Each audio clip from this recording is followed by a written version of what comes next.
अस्सलाम वालेकुम, क्या हाल चाल है? कैसे हैं आप सब लोग? उम्मीद है सब ठीक ठाक होंगे। अल्लाह पाक आप सबको अपने घरों में ठीक ठाक रखे, खुश व आबाद रखे, आमीन सुम्मा आमीन।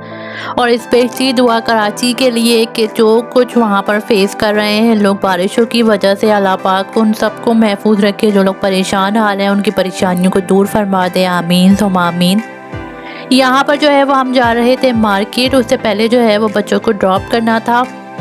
बेटा जो है वो ऑलरेडी जा चुका था स्कूल, वो बाय टैक्सी जाता है। स्टार्टिंग में सिर्फ मेरे हस्बैंड गए थे एक दिन उसके साथ, उसके बाद वो टैक्सी से ही जा रहा था। उसका रूट बिल्कुल डिफरेंट है तो उसके लिए हमने टैक्सी लगाई भी है। और बच्चों को जो है वो हस्बैंड ही ड्रॉप करते हैं, मगर आज चूँकि हम लोग जो है वो मार्केट जा रहे थे तो मैंने भी उनको ड्रॉप ही करना था उनके साथ। मगर मोस्टली ये होता है कि पिक मैं ही करने जाती हूँ अगर हस्बैंड काम पर होते हैं तो, और अगर वो छुट्टी पर होते हैं तो फिर वो पिक कर लेते हैं। आप यहाँ देख सकते हैं कि धूप इतनी तेज़ निकली हुई थी और बारिश हो रही थी। बस अल्लाह ताला का एक निज़ाम है, अल्लाह ताला आपको जो है वो अपनी कुदरत दिखाता है और आप हैरान हो जाते हैं। बस यही हाल जो है वो होता है। और ये चीज़ें मैंने यहाँ के बहुत देखी हैं कि बारिश हो रही होती है और धूप निकली हुई होती है, बादल ऐसे लग ही नहीं रहे होते हैं कि बारिश होने वाली है, और थोड़ी देर बाद आप देखते हैं बारिश हो रही है। और इस तरह से होता है कि एकदम से बारिश हुई और एकदम से पूरा वेदर जो है वो क्लीन हो गया। तो हुआ यही था कि हमने जो है वो मौसम की मुनासबत को देखते हुए जो है कि अब जो है वो अभी तक गर्मियाँ ख़त्म नहीं हुई हैं, हब्स का बहुत ज़्यादा जो है वो प्रॉब्लम हुआ हुआ है। और हमारा घर डबल स्टोरी है, मतलब ग्राउंड प्लस 1, तो हमारे यहाँ जो है वो गर्मी बेतहाशा होती है क्योंकि हमारे यहाँ रूफ सिस्टम नहीं होता, मतलब कि छतें नहीं होती हैं जहाँ पे आप जा सके।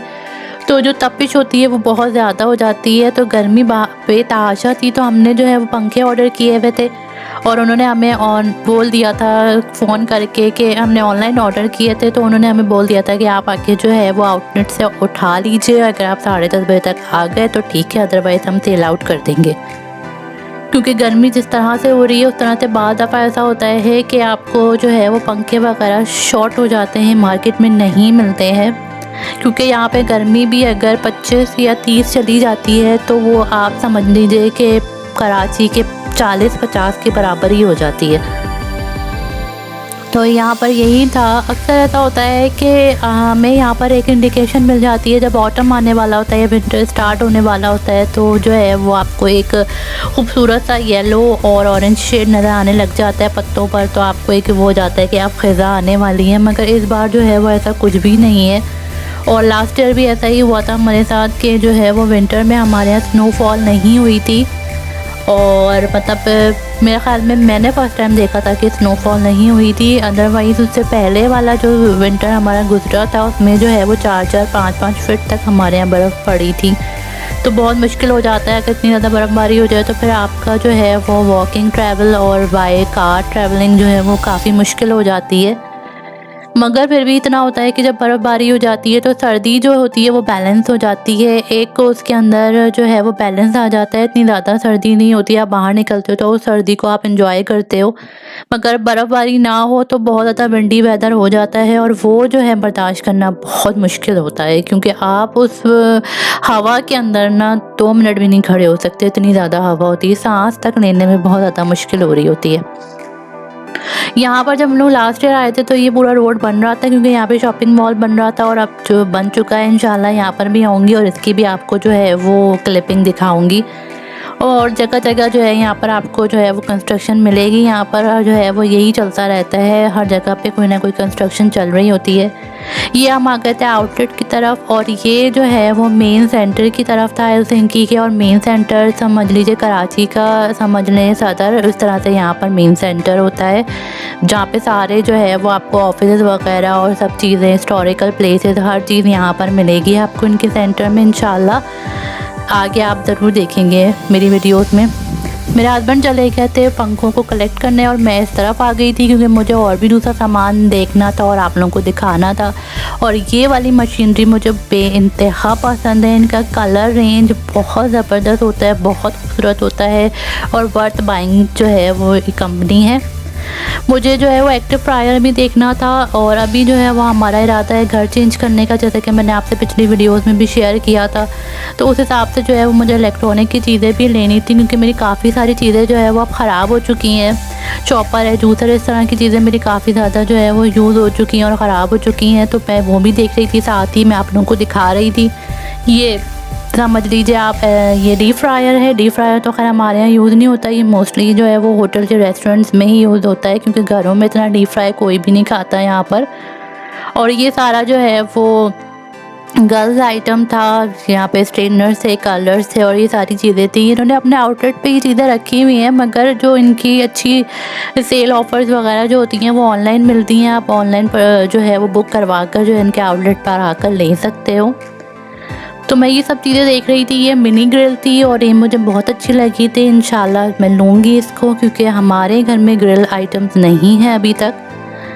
ये मैं आ गई थी इनके वॉशिंग मशीन एरिया के अंदर, और ये सारी ऑटोमेटिक्स हैं यहाँ पर। और अब मोस्टली यहाँ पे फ्रंट डोर आ गई हैं। पहले जब मैं आई थी शादी होकर तो मेरे पास जो है था वो अपर डोर वाली थी, और जब वो ख़राब हुई तो फिर हमने फ्रंट डोर की ही ली थी, और मुझे यही ज़्यादा कन्वीनियंट लगती है। ये सारा एरिया जो है यहाँ पर इनके फ़ैन वगैरह थे, हीटर्स होते हैं, ह्यूमिडिफायर्स होते हैं, और ह्यूमिडिफायर जो है वो लाजमी ज़रूरी होते हैं जब विंटर आता है, क्योंकि आपके यहाँ बहुत ज़्यादा गर्मी ड्राइनेस हो जाती है। और आगे का एरिया जो है यहाँ पे सारे वैक्यूम क्लीनर थे, उसके आगे जो है वो दोबारा से उनका वॉशिंग एरिया ही था। और मैं यहाँ पे नोट कर रही थी कि जो हम जितने भी यहाँ पर अब जो फ्रंट डोर आ गई हैं वो मोस्टली जो है वो टच स्क्रीन है। हमारे पास तो मैनुअल है जो आप खुद चूज़ करके वॉश कर सकते हो, मगर अब जो मैं देख रही थी वो सारी टच स्क्रीन थी। उसके बाद ही हम जो थे वो घर जा रहे थे, क्योंकि बेटी को पिक करना था। उसका जो टाइम हो चुका था वो 12:30 बजे जो है वो घर आ जाती है, तो उसको भी पिक करना था। और जो बड़ी वाली बेटी है वो 4 बजे आती है, तो उसको दोबारा मेरे हस्बैंड जाते हैं पिक करने के लिए। बेटा जो है वो बाय टैक्सी ही आता है, तो उसकी हमें इतनी टेंशन नहीं थी। और घर जाके खाना वगैरह भी बनाना था। और इस दफ़ा ये था कि हमारे यहाँ हफ्ते में एक दफ़ा लाजमी जो है वो ऑयल फ्री खाना बनता है। मतलब आप ये समझ लीजिए कि उस दिन ज़्यादातर सैलड्स होती हैं, या फिर जो है वो फ्रूट चाट्स होती हैं, या छोले और दही बड़े, इस तरह की चीज़ें हो जाती हैं जिसमें जो है वो थोड़ा सा मतलब कम तेल हो। और ये देख सकते हैं आप हर जगह पे यहाँ पे कंस्ट्रक्शन चल रही थी। मुझे यहाँ पर एक चीज़ बहुत अच्छी लगती है कि रोड्स पे जब भी कंस्ट्रक्शन हो रही हो तो कभी भी आपको ब्लॉकेज नहीं मिलेगी, ट्रैफिक ब्लॉक नहीं होता है। और इसके अलावा भी बहुत सारी चीज़ें हैं जो फर्दर वीडियोस में मैं आपके साथ शेयर करूँगी। मैंने यहाँ पर रहकर एक चीज़ सीखी है कि अपने मुल्क की तरक्की के लिए बहुत ज़रूरी है कि हम सिटीजन्स जो हैं वो अपना भी फ़र्ज़ निभाएं। कितनी भी प्रॉब्लम हो, कुछ भी हो, यहाँ पर कोई भी कंस्ट्रक्शन चल रही हो, कुछ भी हो, लेकिन यहाँ पे ट्रैफिक ब्लॉक नहीं होता। हर कोई अपने रूल्स एंड रेगुलेशंस को फॉलो करता है। तो जी यहाँ पर जो है बना रही थी पकौड़े, क्योंकि मेरे बेटे को चिकन के पकौड़े पसंद है और मैं बहुत ज़्यादा प्रेफर करती हूँ अपने बच्चों की चॉइसेस को। बाज़ दफ़ा ऐसा भी हुआ है कि मुझे एक वक्त में 2-2 3-3 डिशेस बनानी पड़ी बच्चों की चॉइसेस के ऊपर, मगर मुझे बहुत अच्छा लगता है कि मेरे बच्चे मुझसे फरमाइश करें और मैं उनके लिए ज़रूर कोई ना कोई चीज़ बनाऊँ। तो यहाँ पर जो है वो मैं चिकन ब्रेड के लिए भी जो है वो चिकन बॉयल कर रही थी, साथ ही जो है वो पकौड़े भी रेडी हो गए थे। यहाँ पर हो गया था हमारा सब चीज़ें डन हो गई थी, लंच स्टार्ट हो चुका था। मैं करूँगी लंच और आप लोगों से चाहूँगी इजाज़त। उम्मीद करती हूँ व्लॉग आपको पसंद आया होगा। पसंद आया हो तो लाइक एंड सब्सक्राइब करना मत भूलिएगा, शेयर करना मत भूलिएगा। दुआ में मुझको याद रखिएगा। इंशाल्लाह दोबारा मुलाकात होगी, तब तक के लिए इजाज़त चाहती हूँ। अल्लाह हाफ़िज़।